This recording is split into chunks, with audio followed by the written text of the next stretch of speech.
Ladies and gentlemen, please take your seats. Our program is about to begin. Thank you.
Ladies and gentlemen, please take your seats. Our program is about to begin. Thank you.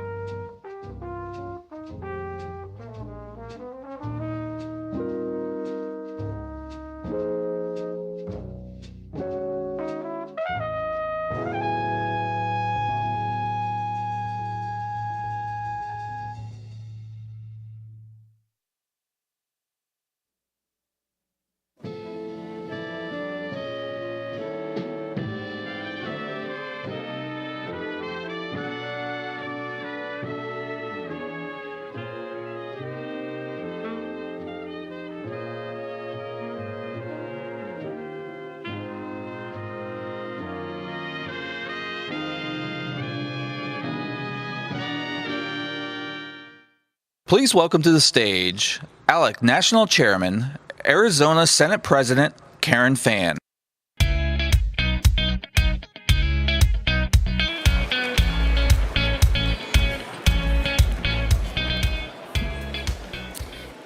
Good afternoon, everyone. Everybody find their seats okay? Is everybody having a great time? Yep, Atlanta's a pretty fun place. This hotel is great, so good. We're hoping you all have a great time. I don't know about you, but the hospitality suite went till about 1 o'clock this morning, so thank you to Arizona. All right, before we begin our lunch, everyone, please welcome Dr. Brad Harbaugh, who is the President of the Capitol Commission, who will lead us in our prayer. If we can have your attention, please. Thank you, Karen. Good afternoon. As a son of the American Revolution, I am thankful to God for America. I'm grateful to have an ancestor, Leonard Harbaugh, who worked with George Washington to solve the Potomac Lock problem to allow the economy in that time to grow inward, and also to work with Thomas Jefferson in the design of the U.S. Capitol.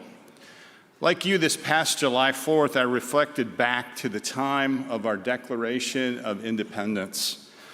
The Lord directed my thoughts to think about the radical prayer of countless people, the generations before July 4th, 1776.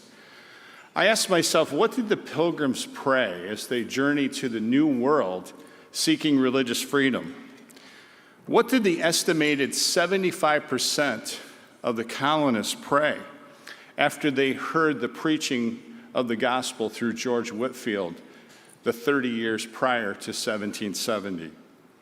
What did the signers of the Declaration of Independence pray as they dialogued about the solutions to form this new idea of this nation?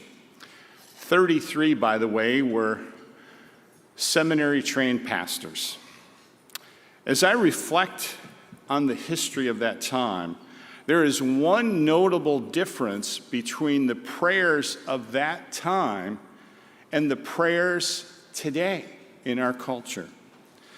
Today, to use a tech term, we tend to pray in our culture, God bless America, uploading our idea of the God we want. But those who prayed in the 1700s had in their prayer life something that we are desperately missing today. And that is a strong download from the Word of God, of the God who is. That understanding of God's Word is clearly reflected in the Declaration of Independence and the Constitution. God tells us in 1 Samuel, "For those who honor me, I will honor you." And he rebukes his people in Isaiah, saying, "Woe to those who are wise in their own eyes and prudent in their own sight." As I ask God to bless our meal and our nation, I challenge all of you to know and understand the God who is, rather than settling for the God we want. The biblical literacy of America stands wanting. It is time.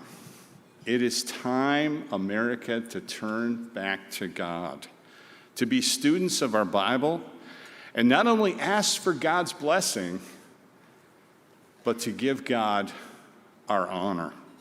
Let's pray. Lord, today I am so thankful for those called to elected office and all those here that are supporting them or ministering to them in some way. Lord, they are your servants, your ministers. And I am so grateful for their calling in this time. Lord, we ask for your help. Turn our hearts towards you to honor you. And God, forgive us as a nation for pushing you away. Help each one of us, Lord. Help every public servant, Lord, to be humble. And yet, Lord, we ask also for your courage. Help us to be weak in the power of ourselves, but strong in you. Lord, help us to be mighty in moral integrity and bold in speaking truth. God, you know we need your help. We cannot do this alone, but strengthen us in this very time. We thank you, Lord, for this nation. And we thank you, Lord, for the promise that you will honor those who honor you. Bless this meal, Lord, and our discussions of solutions here at ALEC. In the name of God the Son, we pray. Amen. Amen.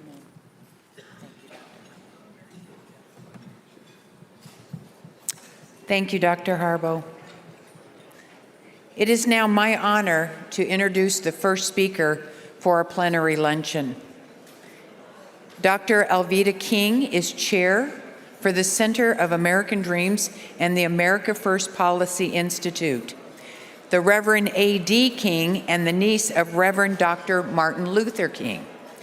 Dr. King is the founder of Speak for Life, an organization that fights for the sanctity and dignity of human life from conception to death. Dr. King is a former college professor, served in the Georgia State House of Representatives, is a former presidential appointee, and the 2021 recipient of the Presidential Lifetime Achievement Award. Before we welcome her to the stage, would you please take a moment to watch this great video on Dr. King's initiatives? What does it mean to actually live the American dream? The American dream is different for everyone. The American dream is a single mother in a small town doing her best to give her children the education they deserve. The American dream is a young man in the urban city looking up at the skyscrapers around him and dreaming that one day he will run a business in one of them. The American dream is a baby born today who will one day transition from humble beginnings to the presidency of the United States of America. The American dream is realized by anyone who ever dares to hope, dares to create, dares to work hard and strive for something greater. The American dream is the ability to dream for something more and have the opportunity to see that dream become reality. The Center for the American Dream is here to defend our inheritance and create the tomorrow that all Americans deserve, from the womb to the tomb. God bless America.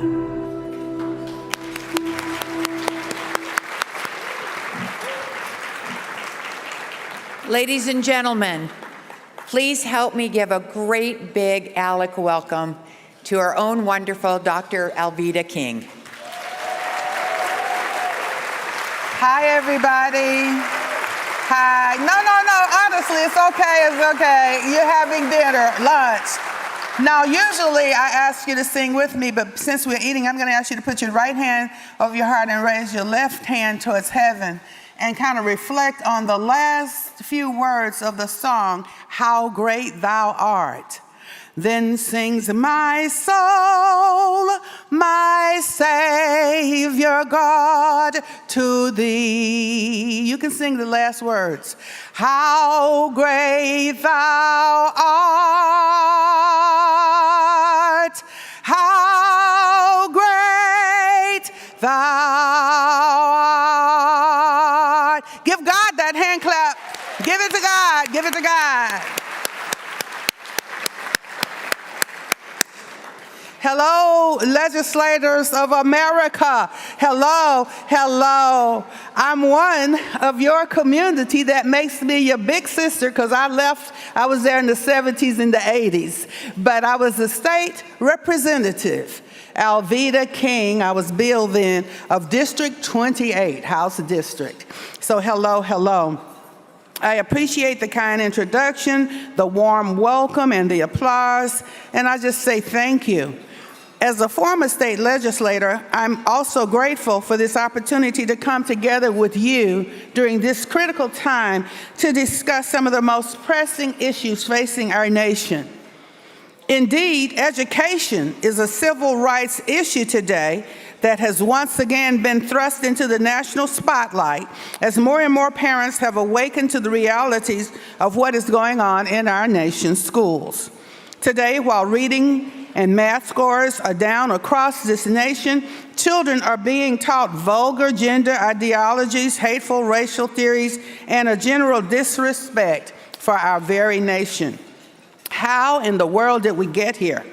As a nation founded upon ideals on freedom, equality, and self-governance, our founding fathers recognized that public education and a well-formed citizenry were necessaries for the lasting of this republic. Our nation is founded on the principles of self-government. Therefore, it stands to reason that those citizens must be properly educated so that they may know how to effectively govern themselves. We must act now for the generations to come. Noah Webster, the father of American scholarship and education, said that systems of education should be adopted and pursued which may not only diffuse a knowledge of the sciences, but may implant in the minds of the American youth the principles of virtue and of liberty and inspire them with just and liberal ideas of government and with an inviolable attachment to their own country. And this is not in my notes, but I would say let's put that work ethic back, that sanctity of life regard.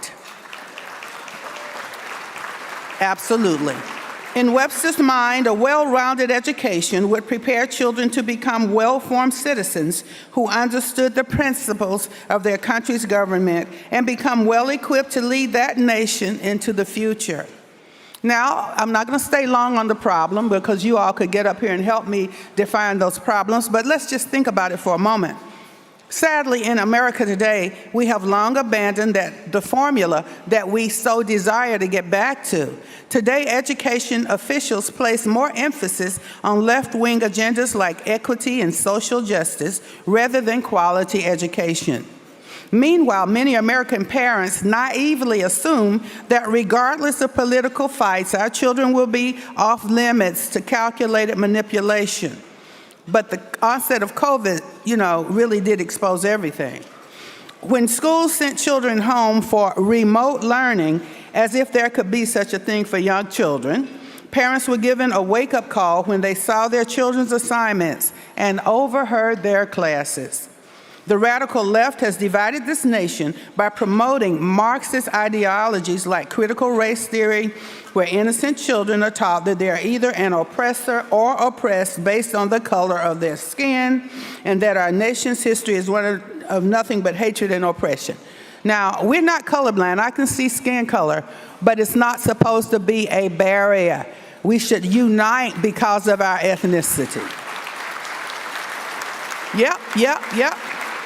But wait a minute, it doesn't stop there. The left is now hypersexualizing our children by teaching content that is way too mature for their innocent minds and encouraging them to explore their sexual identity, all under the disguise of inclusiveness and equity.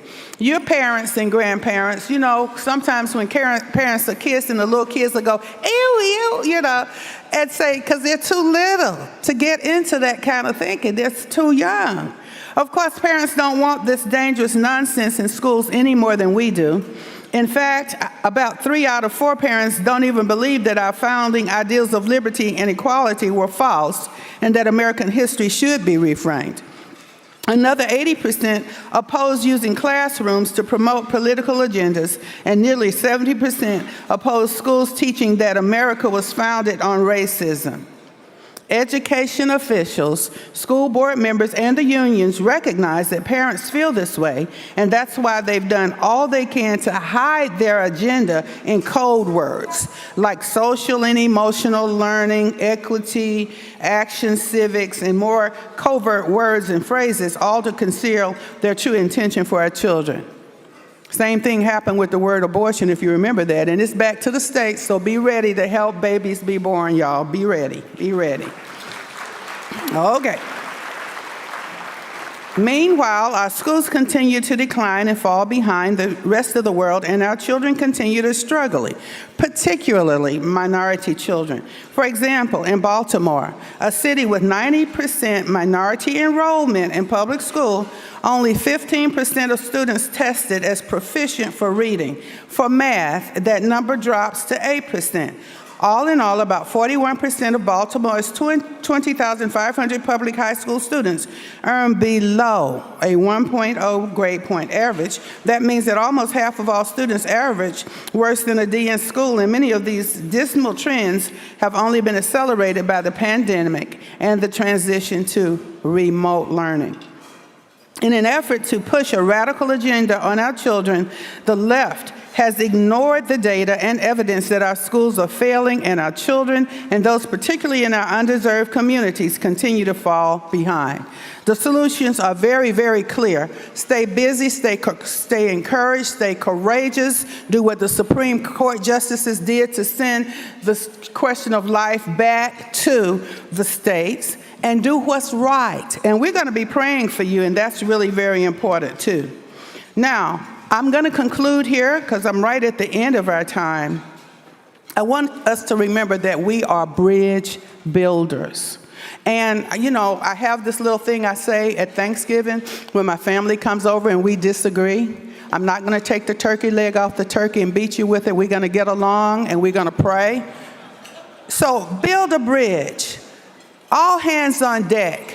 Let's take care of America. You've been elected. Be courageous. I promise you that we will be praying for you. We can forgive. We can move forward. You can have courage. You can do what's right because it's right.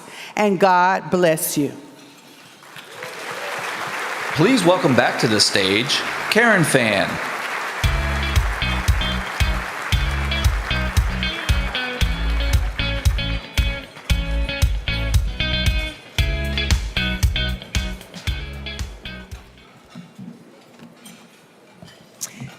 Thank you, Dr. King, for those inspirational and moving words.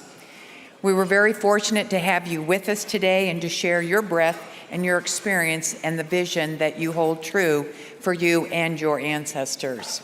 For the rest of you, please enjoy your lunch. We will get out of your ear for a minute, but as soon as we're done with lunch, we have a great program for you, so enjoy.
Please welcome back to the stage, Lisa Nelson.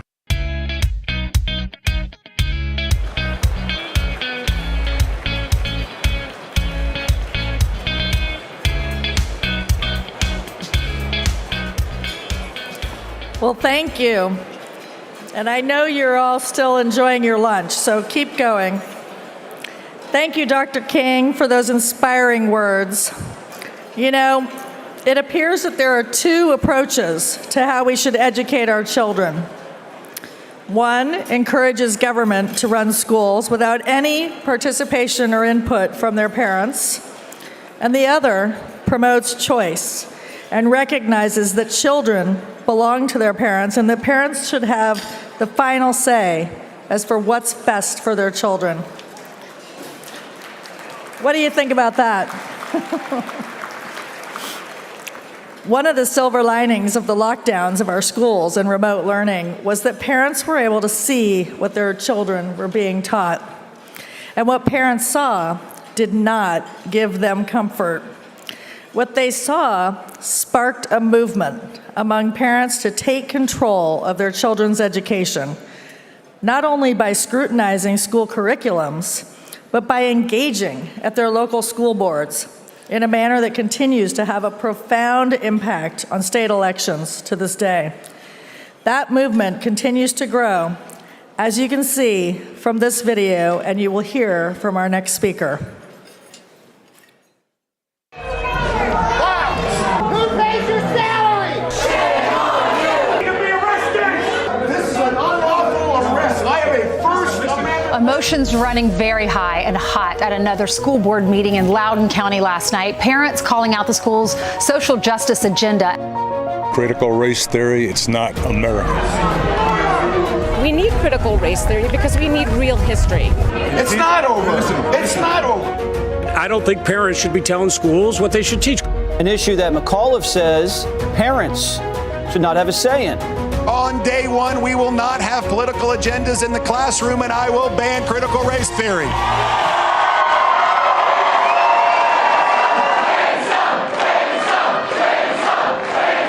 All righty, Virginia, we won this thing! Glenn Youngkin is the governor-elect of the Commonwealth of Virginia. Part of the credit for your victory there in Virginia went to your stance on schools. In fact, one of your first two executive orders was to, quote, end the use of divisive concepts in public education, including critical race theory. Well, anyone who thinks that the concepts that actually underpin critical race theory are not in our schools hasn't been in our schools. And oh, by the way, I think the school systems in Virginia, and particularly in Loudoun County, have been doing everything they can to try to obfuscate the fact that the curriculum has moved in a very, very opaque way that has hidden a lot of this from parents. I've instructed our Secretary of Education, our State Superintendent of Public Schools, to review the curriculum and get racially divisive and other divisive teaching concepts out of the school system. I have chills ladies and gentlemen, Secretary of Education for the Commonwealth of Virginia, Aimee Guidera.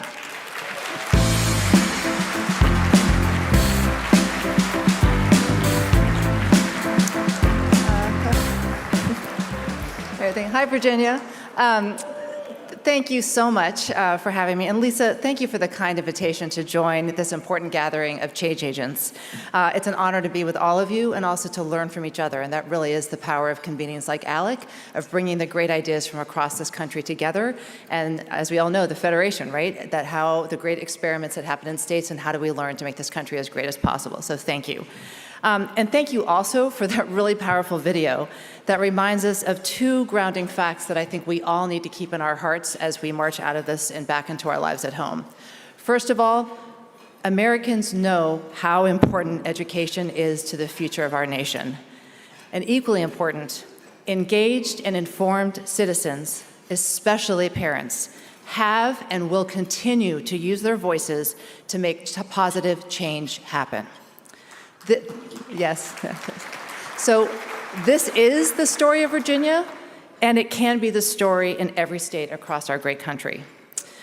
So COVID illuminated, as we just heard from Dr. King, that COVID illuminated and exacerbated what was already happening.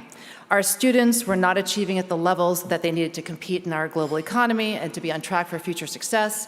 And worse, pernicious academic achievement gaps between and among traditionally underserved populations, students of color and students from low-income backgrounds, were growing. But COVID did do something else, which we also heard earlier today. Because education was happening on screens in our living rooms, in our kitchens, it brought to light what our kids and our teachers were spending their time on instead of learning how to read, how to write, and how to compute. Parent frustration and anger grew when they saw that increasingly valuable instruction time was spent on inherently divisive concepts and in places indoctrination. And we also know that their children, they got more and more frustrated and upset when they realized that their children were also getting more and more behind on what really mattered. The individual and collective voices of our parents have changed the conversation around education, and we thank all of them for being passionate, committed, and parents who care, and for standing up for their own children and for ours as a country. So it turns out that it's not only parents who recognize that things have gotten off track in our schools. And I encourage you to take a look at this slide because there's a lot to talk about and it's pretty jaw-dropping.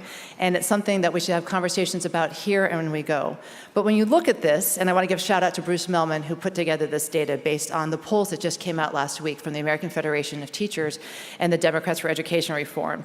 And I'm going to quote here, what you see this picture, and what's amazing is what has happened in 2022. But let me quote some of the things that came out of those two polls. That the respondents to these two polls found that respondents have more confidence in Republican approaches to education.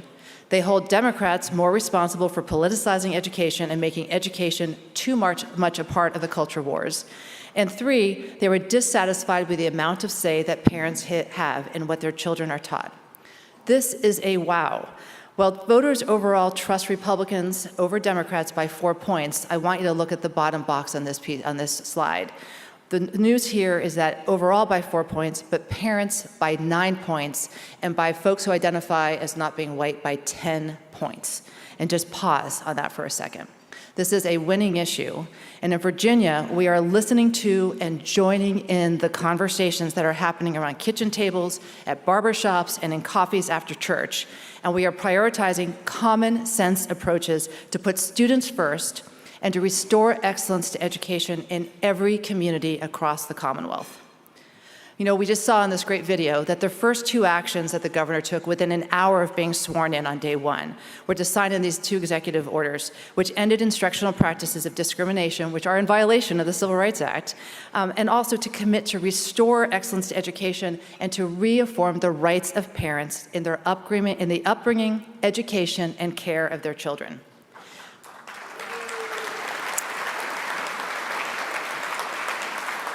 And every single day since day one, Governor Youngkin has focused on providing every learner, regardless of background or zip code, with opportunities to access a quality education. And it's been a busy 7 months. Working in partnership with aligned members of the General Assembly, many of whom are here today, and I want to shout out to, there are many highlights of what's happened in the last 7 months, and I just want to go through them quickly. One, we honored the rights of parents to make decisions about their children's education and health. A couple of very important things. We protected parent decision-making about their own child's mask wearing through guidance and then through legislation. We also identified and ended the use of instruction that teaches or practices discrimination. Second of all, we expanded and protected education freedom and innovation in all education environments. This includes creating a $100 million innovation fund, an investment fund to support the launch of dozens of pioneering innovation lab schools across the Commonwealth by our public and private 2- and 4-year higher education institutions. And we also protected our tax credit scholarship program from being reduced by half. Third of all, we are starting to restore excellence to education, including having high expectations, increased transparency, and stronger accountability. And let me highlight one critical example in this. We found out, because this data has been sitting, it's been collected, I'm a big fan of using data, but so often what we find out is that we're collecting data in education and we're not getting it back into the hands of people so that they know what's going on. And this is a great case. 42% of our second graders, and this is data that's been collected over several years and no one ever saw until this year, 42% are not on track to be able to read independently by the time they get to 3rd grade. That's a travesty, and that is a crisis that is already happening. This year, our General Assembly passed and we signed the Virginia Literacy Act, which will be focused on the science of reading and integrating that into everything we do. In normal people, we call this phonics.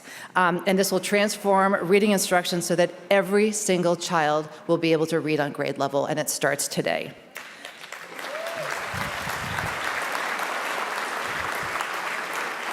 Fourth, we've supported safe and vibrant learning environments. This includes increasing state support of our school resource officers by more than 5-fold. We will be able to put 350 new SROs and improve safety audits.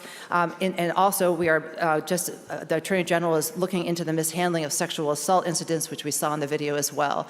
Our students and our families deserve to know that they are safe and in an environment where learning is prioritized and they come home happy and safe every single day from school. And finally, we made a historic investment in teachers in schools. We know that our teachers are exhausted, and we also know that having a quality teacher is one of the most important indicators of student success. And so we are going to invest in our teachers. We're going to make sure that we attract, grow, and retain the best teachers possible, because we know that's absolutely critical. And so our teachers have a 10% increase, and we also did landmark investments in our construction to make sure that our buildings are up to code and are ready for kids to learn. So I'd like to actually ask the members of the Virginia delegation to stand, because without their leadership and guidance, none of this would have been possible. So please stand. And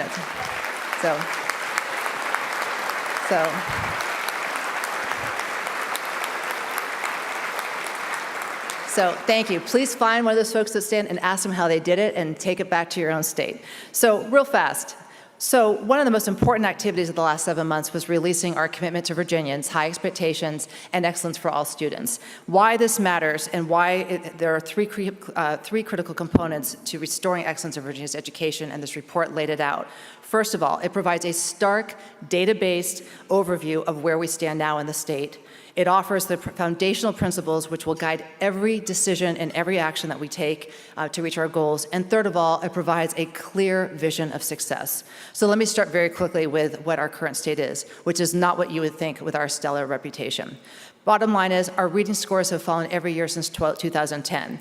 45% of all seniors, including 76% of our Black and 56% of our Hispanic seniors, are not college ready as determined by the SAT.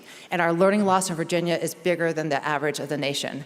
And why? Because we all knew the longer you stay out of school, the less you're going to learn. And those that were further behind got even further behind. Common sense is now backed up by data. And of course, we have excellence in education in Virginia. I first moved to Virginia 27 years ago because of the quality of the schools. And yet this is not the norm across the Commonwealth. And we are working every day to make sure that exceptional education is not the exception, it is the norm in Virginia, and that every family has access to a great school. Bottom line is, how do we get to this point where that's not the reality? And let me just give a couple quick things. One, We had an insidious combination of lowered expectations and a lack of transparency. President George W. Bush called this the soft bigotry of low expectations. I call it just plain wrong.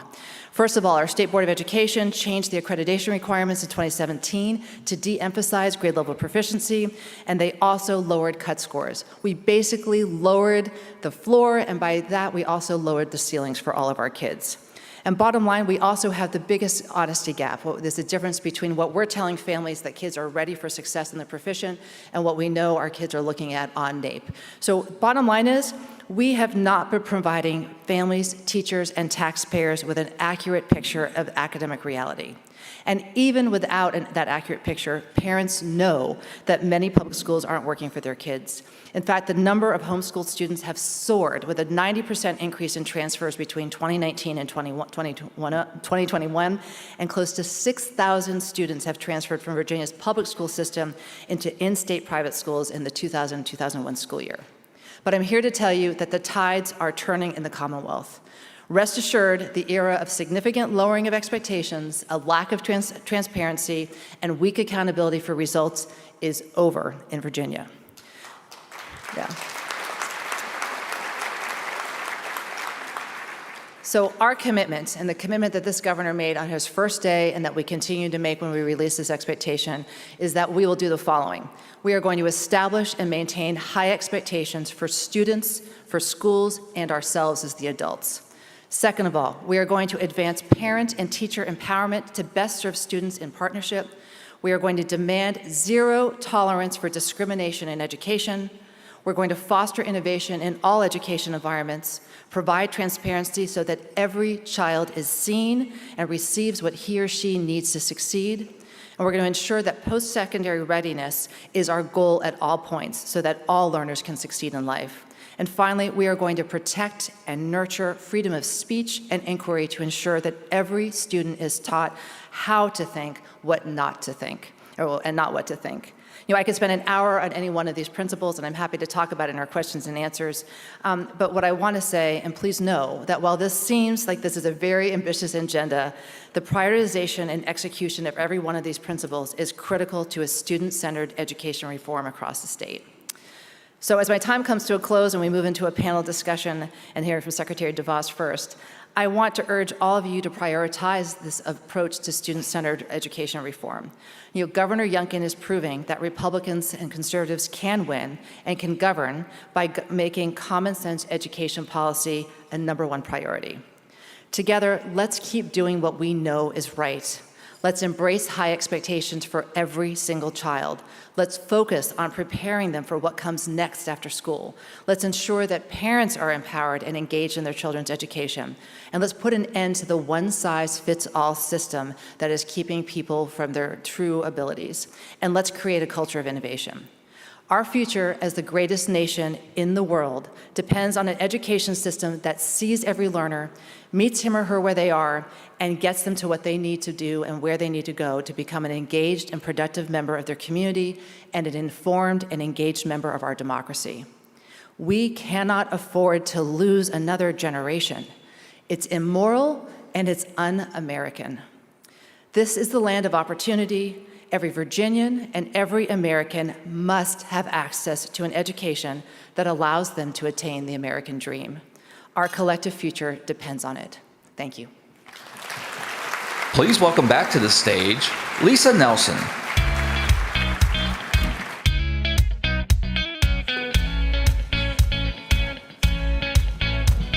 Well done. That was amazing. I can tell that Virginia, as a resident of Virginia, of the Commonwealth, I'm very happy to have you and Governor Youngkin in place. Our next speaker is a true partner with ALEC and a pioneer in education reform movement and someone who absolutely believes that states and parents should drive education programs, not the federal government. In fact, just a few weeks ago, she noted that maybe the Department of Education should just not exist and that the education decisions should be left to the states. As a former member of the Board of Foundation for Excellence in Education, she was a strong advocate for the Detroit charter school system. She has served as chair of the board of the Alliance for School Choice and the Acton Institute. She was the 11th United States Secretary of Education from 2017 to 21 and has developed a bold, liberating approach to giving younger Americans the best possible education. She calls it education freedom. Please welcome Secretary of Education, Betsy DeVos.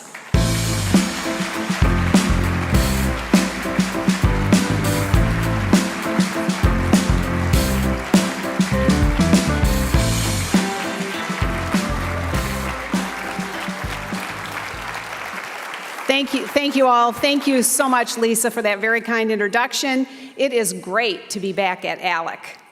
And it's great to be back with people who actually make headway on ideas and policies that expand freedom and opportunity. As you know, I recently invested 4 years in Washington. And let's just say there's a lot more lip service than action in that town, which I must admit can have its benefits depending on who's in office. But you all do the work for your state's residents day in and day out. And right now, there's a lot to do, much of it to fend off federal overreach. The great Bill Buckley once described people like you and me as standing athwart history, yelling, "No, stop," as self-proclaimed experts and distant elites try to dictate who we are and how we live. Athwart is such a great word, isn't it? You don't hear it much today, but it's a useful word. Its meaning, in opposition to or counter to, describes where many of us find ourselves today. You and I stand athwart the cultural pressures that plague our nation. Athwart a force that tries to tell your sons and daughters they aren't actually sons or daughters, just the spawns of birthing people, whatever the heck that means, or that they aren't even boys or girls, that they're they and them, not he or she. Athwart a campaign that insists on teaching our children that America is racist, that believes you're racist just because of who you are, and athwart an education establishment that operates as though one size fits all, that parents don't matter, that says, leave it to us. We're the experts. I don't have to tell you, but the experts don't have a very good track record these days. File that under Fauci, Anthony.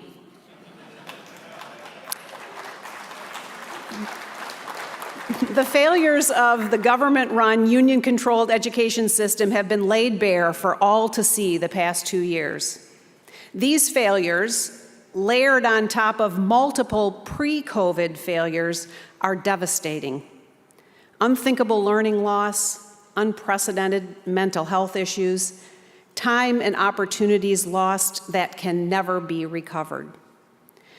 Tragically and unnecessarily, we will know this rising generation as Gen COVID.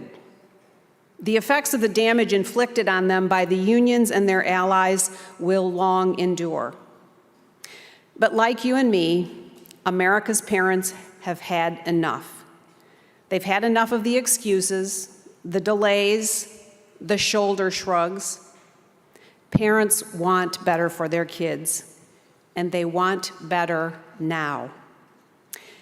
It may seem like much of this is a new phenomenon, but this was, in fact, always the design. It's true. The father of America's government-run education system, Horace Mann, once wrote that parents should be viewed as having given their children as, quote, hostages to our cause, end quote. You heard that right. Hostages. The stark truth today is that America's students are held hostage to a system that assigns them to a school, teaches them what it wants, and does its best to keep what families want out of the conversation. Well, hear me clearly. It's time to set the hostages free.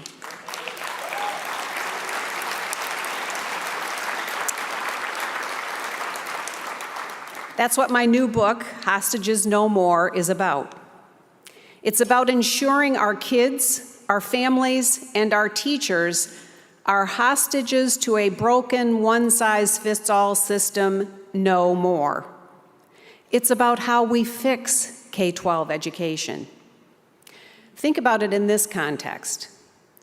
Horace Mann invented our system of government-run education 175 years ago, a long time ago. In fact, so long ago that Mann died 20 years before Alexander Graham Bell invented the telephone. The father of the education model we still use today never made a phone call. Not on a rotary phone, and certainly not an iPhone. Just think about how much phones and how we communicate have progressed and transformed our lives. And our education model has stayed essentially the same. It's clearly time to do something different. It's time for what I call education freedom, for the novel idea that education should rise to meet the demands of students and the needs of students, not the needs of the school or the system. And accordingly, that we should fund the student, not the system.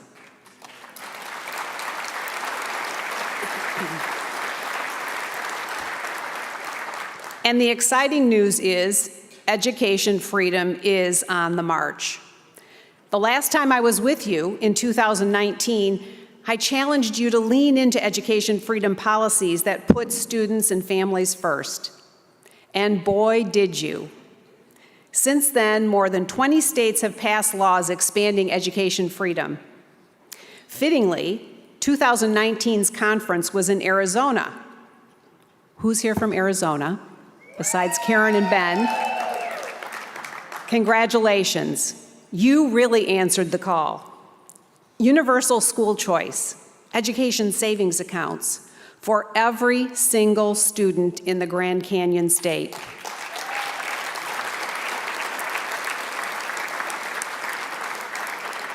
Now, the term gets thrown around a lot, but what Arizona has done is a true game changer.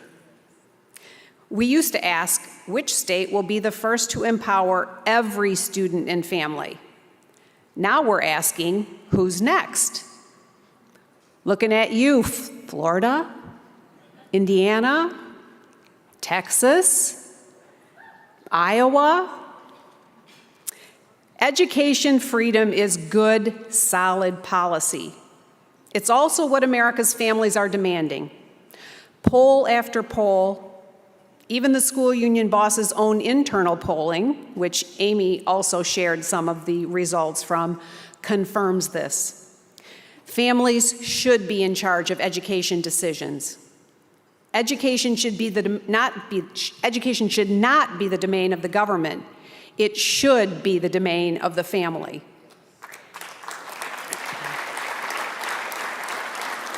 And every family should have the opportunity to make the right choice for their children, regardless of where they live or how much money they make. And it shouldn't matter what adjective comes before the word school. Public, private, charter, religious, micro, magnet, virtual, home. What should matter is the education fit and the quality of the experience for each student. The best way to stop our kids from being held hostage to the radical demands of a woke mob is to once and for all put parents decisively in charge. School choice and education freedom work. It's what parents want, it's what students need, and it's up to us to make it happen. So let's go and get it done. Thank you again for the opportunity to be here with you. Thank you for your commitment to our students and to a free and prosperous America. I look forward to our conversation. Please welcome back to the stage Lisa Nelson.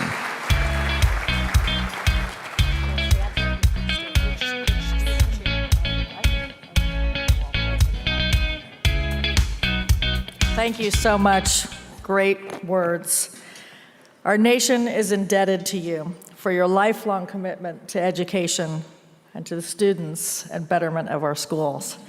As we can all see, education excellence and freedom contains many components: dedicated teachers, engaged parents, and innovative thought from the public and private sectors. Learn for Life is a network of nonprofit public schools that provide students personalized learning, career training, and life skills. I want to thank Michelle Harvey, who is the Education Task Force Private Sector Chair, and the founder and president of Learn for Life, Skip Hansen, for sponsoring this panel. And before our panel joins us back on the stage, ask you for your brief attention to the following video. Sometimes stuff just happens that you can't control. I'd wake up not knowing if there was going to be food. With that kind of stress, it's really hard to do the amount of work that you have to do in high school. I used to drink a lot, hang around with the wrong crowd, people in gangs and whatnot. School wasn't a priority. My freshman year, I found I was pregnant. I didn't think I'd be able to continue school, so I stopped going. I was just really devastated. Once a student drops out, they'll be ineligible for 90% of jobs, twice as likely to live in poverty, and a staggering 8 times more likely to go to jail or prison. It is critical that we interrupt the dropout cycle. We started off as a school that catered to at-risk youth. Our founders didn't ever believe in giving up on anybody. And they began to have success story after success story.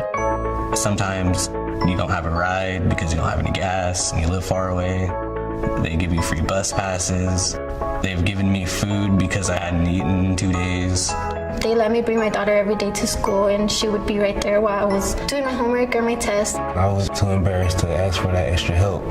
At Learn for Life, I felt like I had more of a connection. The one-on-one time, it's effective. The curriculum is extremely rigorous. The students have to become critical thinkers. They have to be analytical. The key is motivating them to want to do it themselves. My teacher came up to me with an idea of taking smart risks. Kind of gets me out of my comfort zone, but it's beneficial in many ways. I see the teacher as like a life mentor or a coach to help our students prepare for the future. We have CTE programs that are allowing students to pursue vocational schooling, agriculture, technology, computer literacy class. The skill lab will be my key to getting into the IT world. It's not just about getting them to graduation. It's about improving every aspect of their life that I can possibly can. Good evening. There was a point in my life where I thought I wouldn't be able to complete high school. I've gained responsibility, maturity, and a daughter who makes my life worth living. Graduating from high school is not the end, it's only the beginning to a successful life.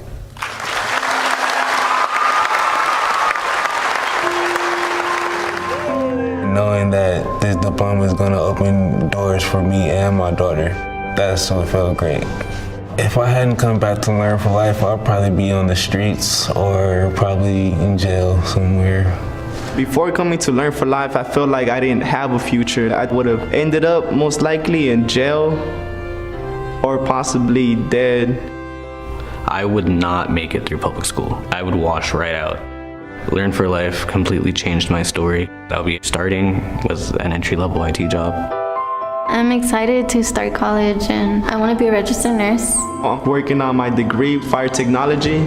Anybody who's looking to make a better world, invest in Learn for Life. That's a smart risk. That's somewhere that's going to help the future because we are the future.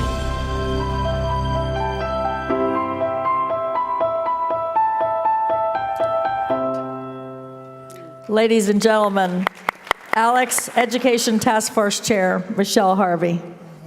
Thank you so much, Lisa.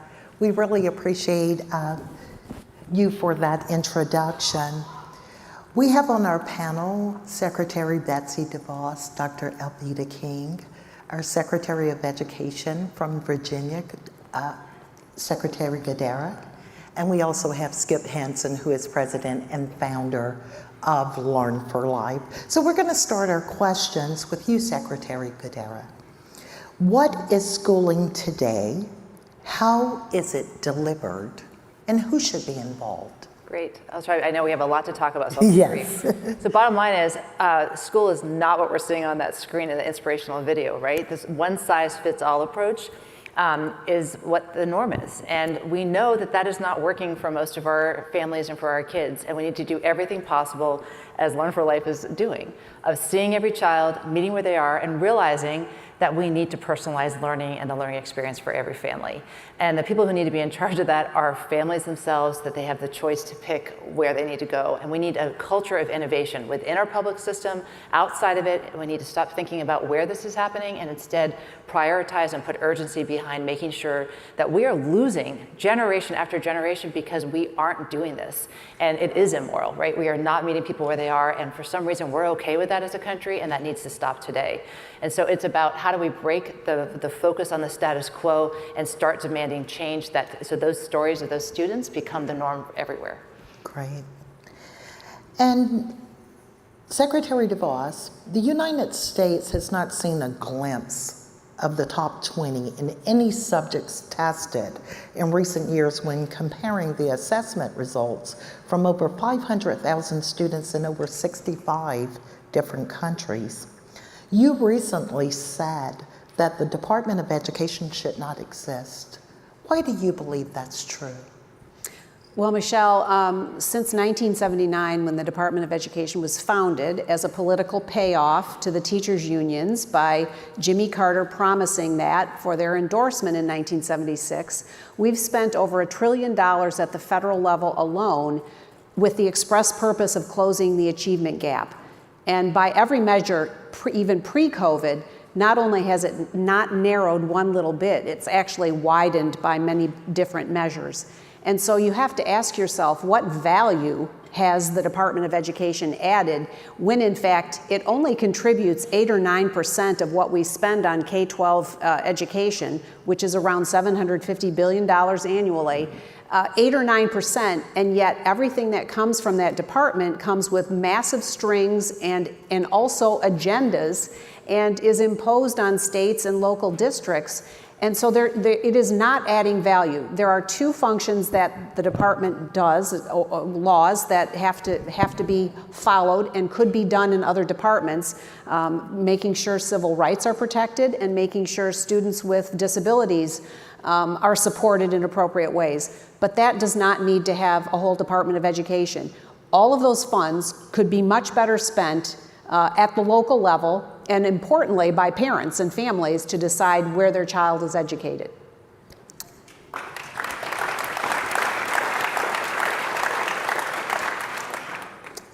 And so we've also learned, Secretary DeVos, that decades ago, that choice provides options to families who may not have had them before. How does flexibility allow students and families the freedom to pursue life goals as well as academic goals? Well, as I mentioned in my remarks, education is really the least disrupted industry in our country, and it is an industry.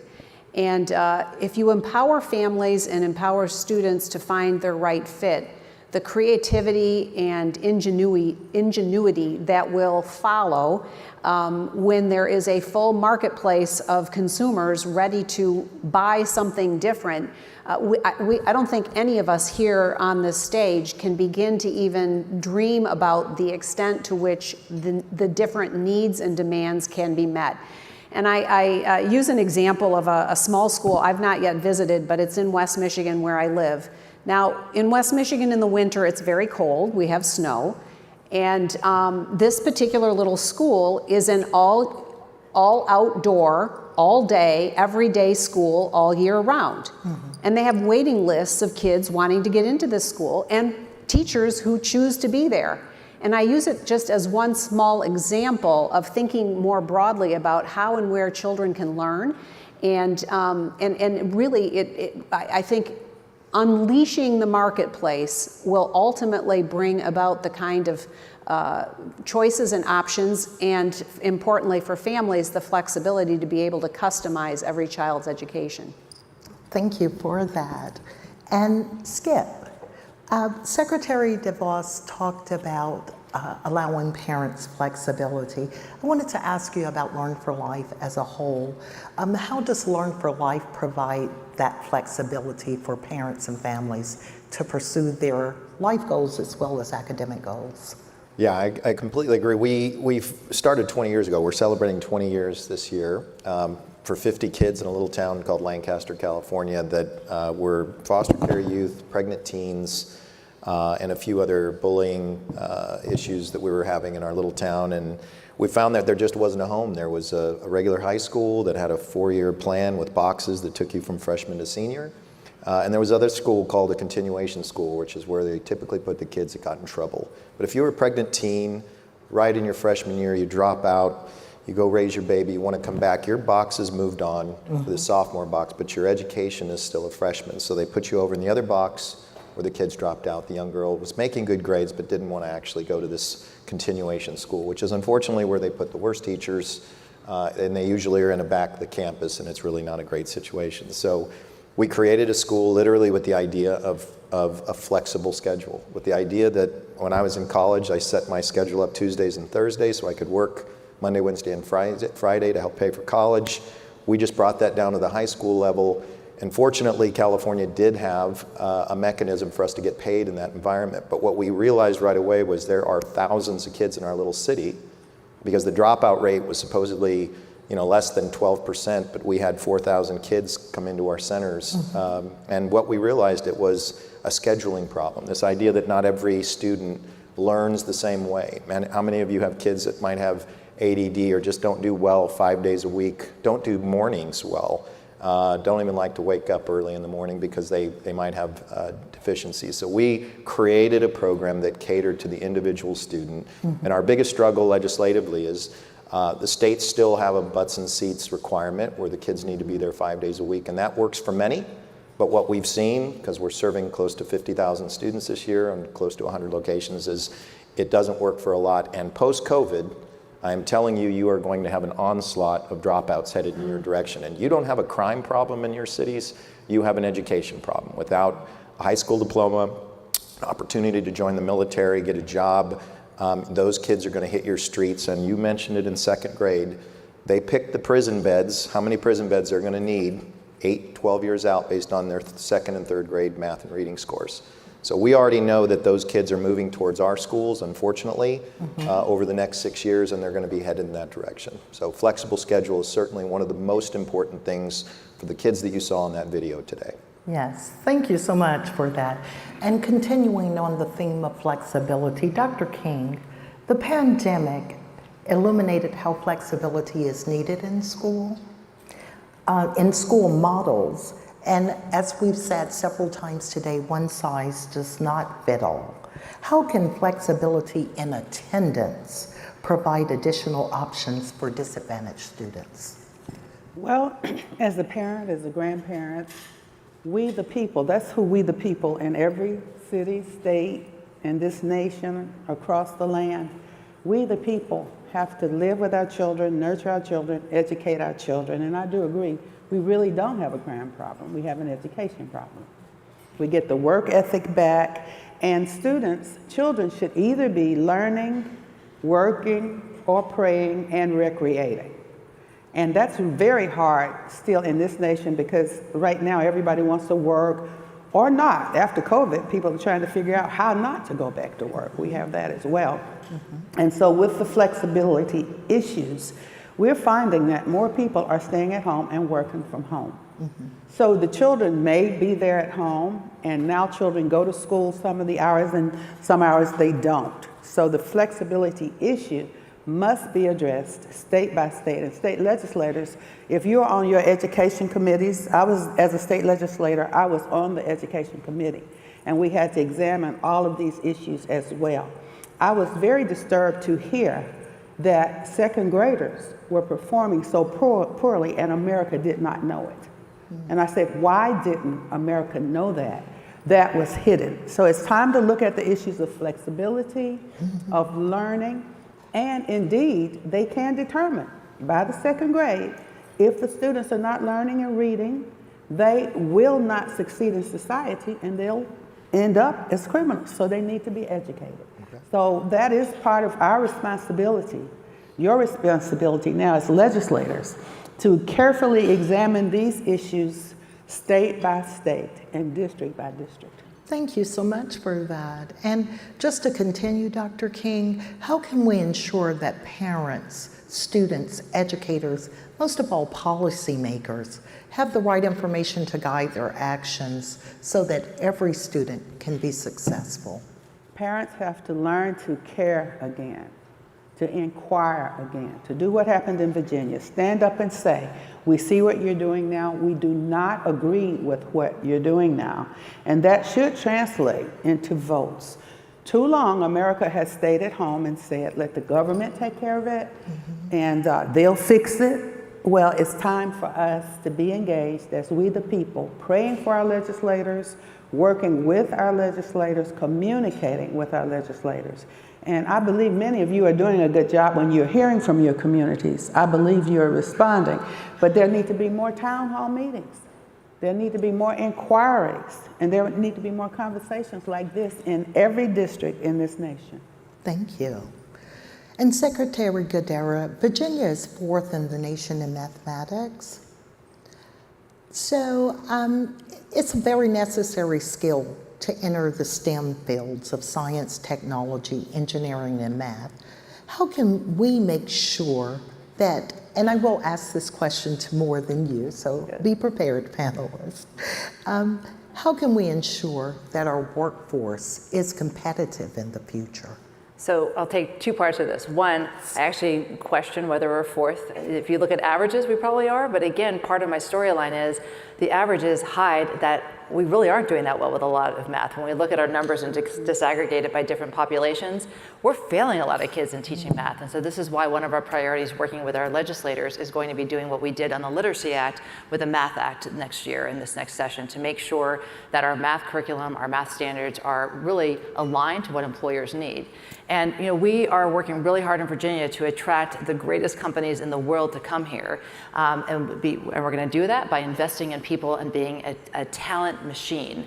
And that starts in K-12. And so a huge part to answer your question about how do we do this is how do we make sure we remind everybody that the purpose of education is to get a job, to be ready for success. And so one of the things we're doing in Virginia is to ensure that we are using labor market information to really inform and to inspire about what's happening in K-12 and in our 2- and 4-year schools. So one of the things is we are developing, we think, one of the best labor market information systems in the country, and that we're using that data to also let teachers know about what the skills are that are required for the future. Second of all, we are trying to do everything possible to bring employers into our classrooms, what we saw in the video, in terms of mentorships, internships, workplace experiences. We actually just in our legislation this past year also made it possible for, our goal is to have every graduate of a 2- and 4-year school to have a paid internship so there's exposure to work. So this needs to happen in K-12 and in post-secondary.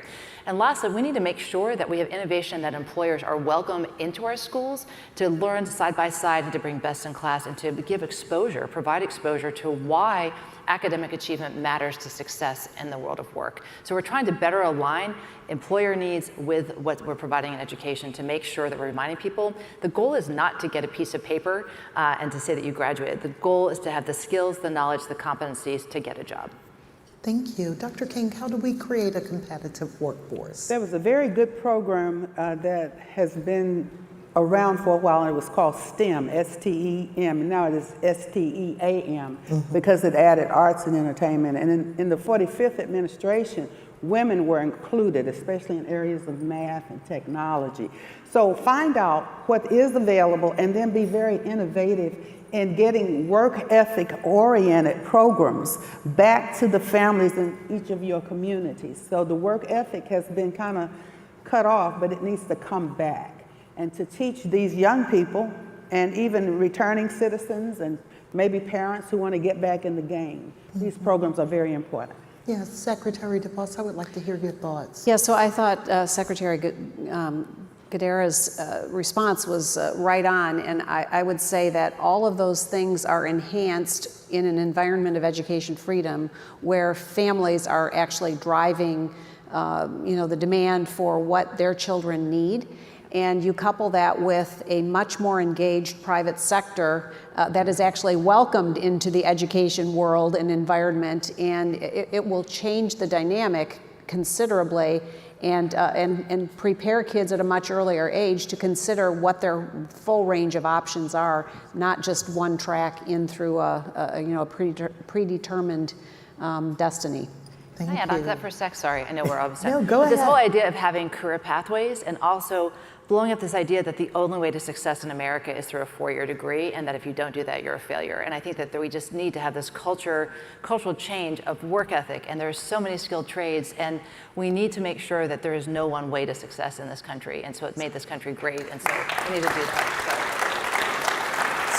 Skip, I just have to ask you about career technical education and the workforce, because it's what Learn for Life does. I'll wrap it up. We have I was telling Secretary DeVos, we just opened up a school in Flint, Michigan. If you know anything about Flint, they don't just have a water problem, they have a huge education problem. They closed all their high schools except for one on the east side of town. And they're trying to bus kids all over the place. Along with the poverty in that community, it is just heartbreaking. We walked in there, immediately saw a need, opened up 2 centers. They're full already. COVID sort of set us back because we had a lot of those kids literally just without food, clothing at our schools. But the next step is to connect them with the local businesses. Flint is actually coming back. There's some really good industry moving in. They don't need college degrees to get a job. These are great jobs. So our hope is connections to the businesses and have them come and tell us what these kids need to learn. We've done it in California and Texas with UPS and said, what do they need to know before they walk out? What point of sale machine, that sort of thing. But on the tech side, we have so many kids that are, the gamers. You have them. You probably have kids of your own that they get involved with these games. They're really talented, and there's a lot of companies that need our kids. Unfortunately, we just need more funding in order to make it happen, and we're really leaning on businesses, not the states, to step up. We've had companies come and say, we want you to put your school in our 4 walls. A solar company out in California said, we can't find installers, we can't find technicians. Will you put your school here and market to your students to come to our school teaching this skill set? And it's been a huge help. So that's wonderful. The future. Yeah. Thank you. And our last question, Secretary Guidera, your department recently released a report called Our Commitment to Virginians that highlighted some of the underlying problems facing public education in the state, summing it up as lower expectations, wider gaps, and lack of transparency. What is your commitment to Virginia students, and what are some of the initiatives that you've introduced to help fulfill that commitment? So I could talk all day long about this, and I'm watching the flashing red numbers, so I'll be really fast. 1, we're going to make sure that every parent, every student, and every teacher has the information on the children for whom they're responsible. I believe deeply in also engaging students and having their own agency, having their data and understanding where they are, and we have not been telling students the truth either. And we want to also make sure that we are working and making sure that parents and teachers are working as a team. So we've opened an office of parent and teacher engagement. We are going to make sure that we are training all of our teachers so they know how to communicate with parents, how to see this as a partnership, and how do we also create a personalized learning plan and personalized data picture for every student who's behind, so that by the end of next year, all of our teachers will understand where their kids are, what they need to do, what's the plan, and how do we communicate this as a team so that all of our students have a plan for success. That's 1. So transparency is critical in making sure parents have access to that information, as well as our teachers, to be blunt, who've never had access to the data they need to make the decisions that they need to make. Second of all, we're going to focus on learning loss all the time. We're putting into place high dosage tutoring. We have a partnership that we're announcing with our HBCUs and going into our communities which need not just the tutoring, but mentoring. We need to instill hope. We need to expose kids to opportunities and seeing people that look like them and are being successful, and how do we breed this connection of humans also. So learning loss is going to be a big piece. Micro grants we're going to do to empower families with dollars that they can use to invest in that learning loss piece. And third of all, innovation, right? This $100 million I talked about in my remarks for these lab schools is critical for starting a culture in Virginia of celebrating and identifying innovative approaches so that we can start chipping away at everything needing to look the same and everybody learning the same way at all times. And we've got to start and celebrate that and bring that innovation into our schools across the Commonwealth. And so we'll be announcing that and getting that $100 million out into the hands of people who are going to make a difference in changing the lives of kids. How wonderful. I want to thank ALEC for focusing on education during our lunch session today. It's one of the most critical issues in the country. So we want to thank you for that. And on behalf of Learn for Life and the Education Task Force, we would like to thank our panelists. Could you please give them a big round of applause? Please welcome back to the stage, Karen Fan.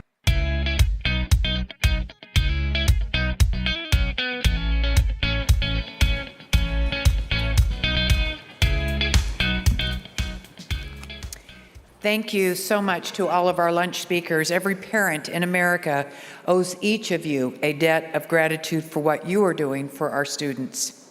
This brings us to the end of our main stage programming for the day, but we have several important and engaging meetings this afternoon and evening.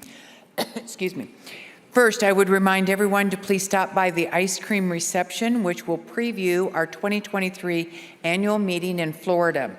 Our task force will begin at approximately 2:15. Please check the app for the locations of the meetings for civil justice, education, workforce, energy, environment, agriculture, health, human services task forces. Also, there will be a members-only joint Homeland Security and Federalism International Relations Task Force meeting this afternoon. This evening, we will have our task force receptions as well as our Iron Lady reception. In addition, I would invite all ALEC members to the chairman's reception that I will be hosting from 4:45 to 5:45 for members only. However, if you're not a member right now, don't worry, we will gladly sign you up beforehand. Stop by the registration desk and sign up. I would also like to invite members to our leadership reception, which will be held immediately after the chairman's reception, and that's from 5:45 to 6:45. Thank you all again, and have a great afternoon.